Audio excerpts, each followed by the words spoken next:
Good morning my dear students. आज हम लोग पढ़ेंगे फिराक गोरखपुरी जी का जो जीवन परिचय, इसको हम लोग को पढ़ना है।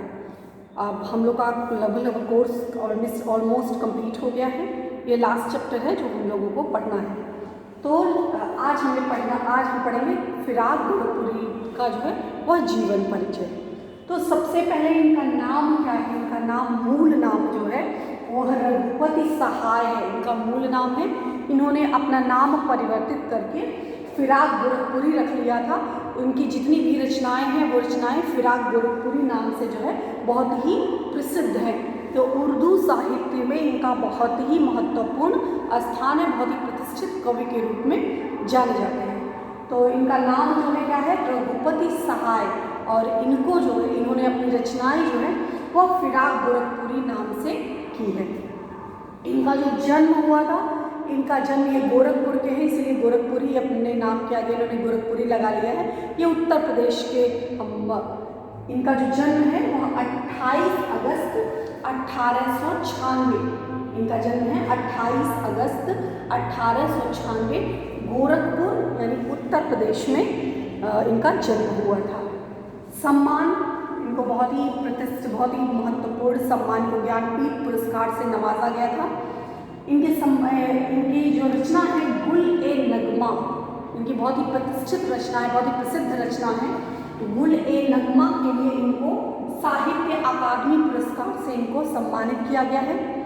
इन्हें ज्ञानपीठ सम्मान भी दिया गया है। इसके साथ साथ इन्हें सोवियत लैंड नेहरू अवार्ड से भी नवाजा गया है। इनकी जो कृतियाँ हैं, इनकी बहुत उर्दू साहित्य में बहुत ही अनगिनत इनकी कृतियाँ हैं, बहुत ही मशहूर कृतियाँ हैं। गज़ल, अनगिनत गज़ल इन्होंने लिखे हैं। गज़ल के रूप में इन्हें शेरो शायरी उनके लेखन के रूप में इनको प्रतिष्ठा मिली है। तो कृतियों में जो सबसे फेमस कृति है वह है गुल-ए-नगमा। और नेक्स्ट है बज़्म-ए ज़िंदगी। इसके साथ साथ अन्य भी हैं, रंगे शायरी, उर्दू गज़ल गोई इत्यादि जो है इनकी रचनाएं जो है देखने को मिलती हैं। इनका निधन जो है, इनका निधन सन 1983 ईस्वी, इनका निधन जो है 1983 ईस्वी में इनका निधन हो गया था। इन्होंने इनके जीवन पर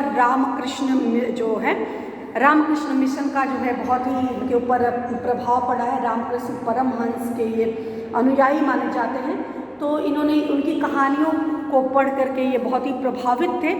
इसके बाद इन्होंने अरबी साहित्य का इन्होंने अध्ययन किया, फिर अरबी साहित्य, फिर फारसी साहित्य, अंग्रेजी साहित्य, इस प्रकार इन्होंने कई लिटरेचर का इनको ज्ञान था।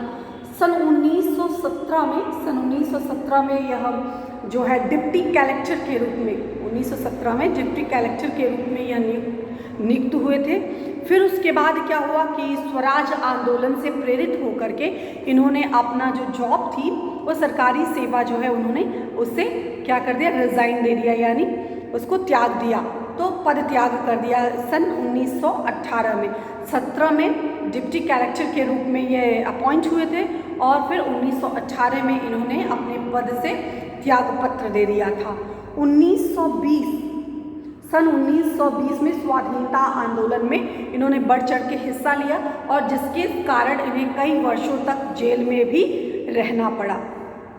इनके द्वारा जो बहुत ही एक प्रसिद्ध गज़ल की लाइन है, एक शेर की एक लाइन है, अब तुमसे रुखसत होता हूँ, अब तुमसे रुखसत होता हूँ, आओ संभालो साजे गज़ल, आओ अब तुमसे रुखसत होता हूँ, आओ संभालो साजे गज़ल, नए तराने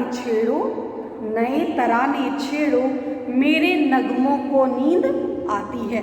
यह जो है फिराक गोरखपुरी की लिखी हुई इनकी खुद की जो है गज़ल का एक बहुत ही प्रसिद्ध जो है वह शेर है कि मतलब जो नए ज़माने के कलाकार हैं, नए ज़माने के जो शायर हैं, उनको जो है वह प्रोत्साहित करते हुए कहते हैं कि हमारा जो है समय अब समाप्त होता है, अब नई नई चीज़ें, नई नई रचनाएं आप लेकर के आओ और हमारे नगमों को, मेरे नगमों को नींद आती है, मतलब कि अब हमें थोड़ा विराम की आवश्यकता है, मतलब मेरे गज़ल को जो है विराम की आवश्यकता है। तो मतलब इन्होंने नई पीढ़ी, ऐसा नहीं कि अपना ही दबदबा, अपना ही प्रभुत्व जीवन बना रहे और किसी नए को वो स्वीकार ना करे, तो ऐसा जो है निम्न स्तर की सोच रही थी। इनकी जो सोच है वो चिंतन जो है बहुत ही व्यापक है। इसी यही कारण इन्होंने नए को जो है पूरा भरपूर जो है वह मौका दिया है। तो उर्दू साहित्य में इनका बहुत ही मशहूर कवि के रूप में ये जाने जाते हैं। उर्दू शायरी का बड़ा हिस्सा रोमानियत, मतलब इनकी जो रचनाएं हैं बहुत ही रोमांटिक, जो भी गज़ल शेरो शायरी पढ़े जाते हैं अक्सर जो है वो रोमांटिक ही होते हैं। तो इसमें रहस्य का भी समावेश होता है, बहुत सी चीज़ें जो है रहस्यवाद लिए हुए होती है।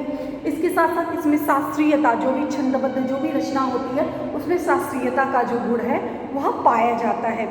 आप देखते होंगे कि बहुत जो शेरो शायरी होती है बहुत ज़्यादा रोमांटिक होती है।